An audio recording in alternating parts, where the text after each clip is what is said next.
Kenya has successfully strived to keep its borders safe, more so the Kenya-Somali border, from the infiltration of Al-Shabab militants. But how exactly does this process look like? Intelligence-led Operations Group SOG has been at the center of efforts to counter Al-Shabab infiltration in the country through land, sea, and in the air. Boni Forest playing a key role in this operation. The 1,339 square kilometers thick expansive forest in Lamu, previously frequented by researchers and conservationists due to its rich ecosystem, has for the past few years turned into a war zone. The community in this area has been fighting for survival. It is an area that they called home, but later turned into a battlefield for Al-Shabab extremists and Kenya security teams. However, a semblance of normalcy is returning. Anytime tutasikia kuna wasiwasi yote, tunawapigia simu nao kwa alert 24 hours, tukiwapigia simu mara hiyo wanakuja. The gunfire noise has been silenced. Al-Shabab infiltration into the area, few kilometers from the Kenya-Somalia border, has been significantly cut off. Any operation must be informed by good planning. During planning, we make sure that there are procedures that we make sure that we follow.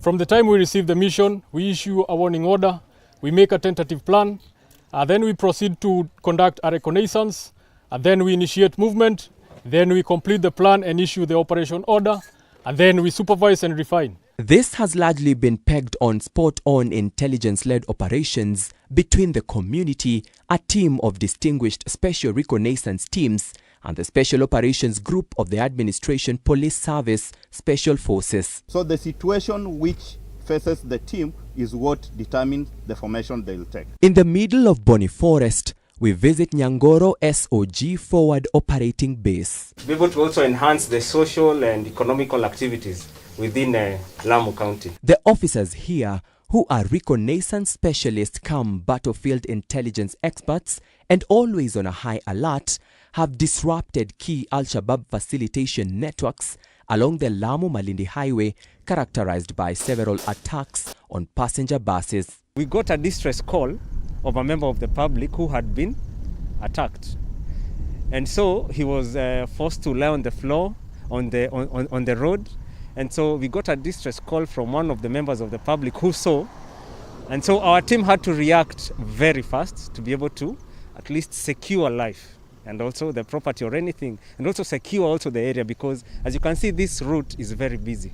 In the event of an attack by Al-Shabab, the team, in a highly spot-on intelligence-led formation, springs into action with such a high level of precision.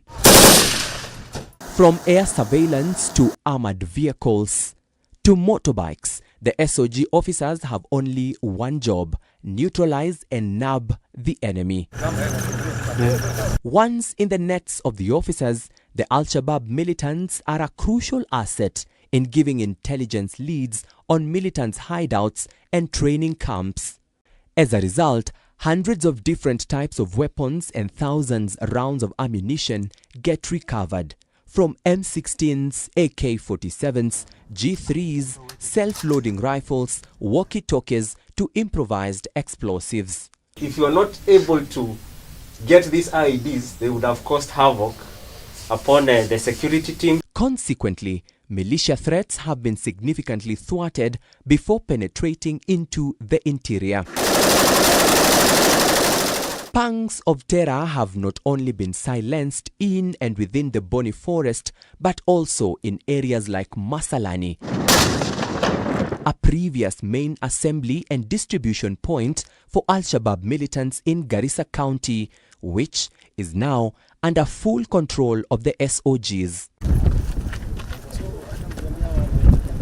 The frequently attacked Hulugo-Ikara Road at Gesirebe is now buzzing with transport activities after being out of bounds for a period of time due to the presence of Al-Shabab militia in the area, who have since been neutralized.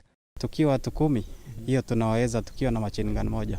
5 kilometers from the Kenya-Somalia border sits Ishakani, an area that not so long ago was lifeless, choked to the brim by improvised explosive devices planted by Al-shabab militia. The team has dominated this area. It has done clearance. A number of IEDs have been neutralized. Crossing point zao tumefunga, na pia ile madam zenye wanachukua naye maji mahali wanapelekea chakula tumefunga kila kitu. So sasa hizi kwao bandi imekuwa ngumu kwa correct. So na bado sisi pia tunakalia kali kabisa. But since the SOGs pitched camp here, it is now a different story. Hata tuna wasiwasi sasa, tumekuwa tuna raha sana.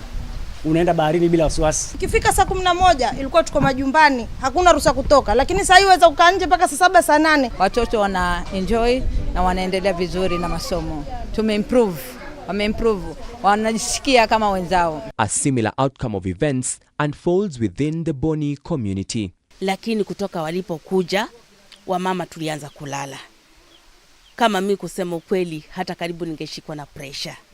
Lakini kutoka walipochukua ushukani hawa special, hiyo shida ilituishia. It is through this partnerships, through the community and the special operations group, that the community says their perspective has changed completely. Wamekuwa hata mababa wa watoto wa area hii, kwa sababu kuna watoto wa area hii huwa wanalipiwa shule na SOG. Akifukuzwa tu wakutana naye barabarani asimamishwa, "Bwana uko na uniform? Nimefukuzwa kwa sababu ya shilingi 200. Shika rudi shuleni."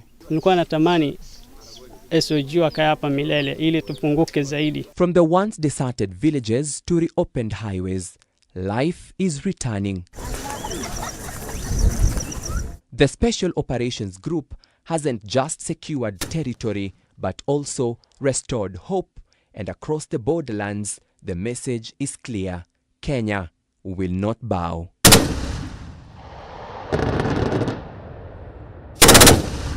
Theo Masharia for K24 TV.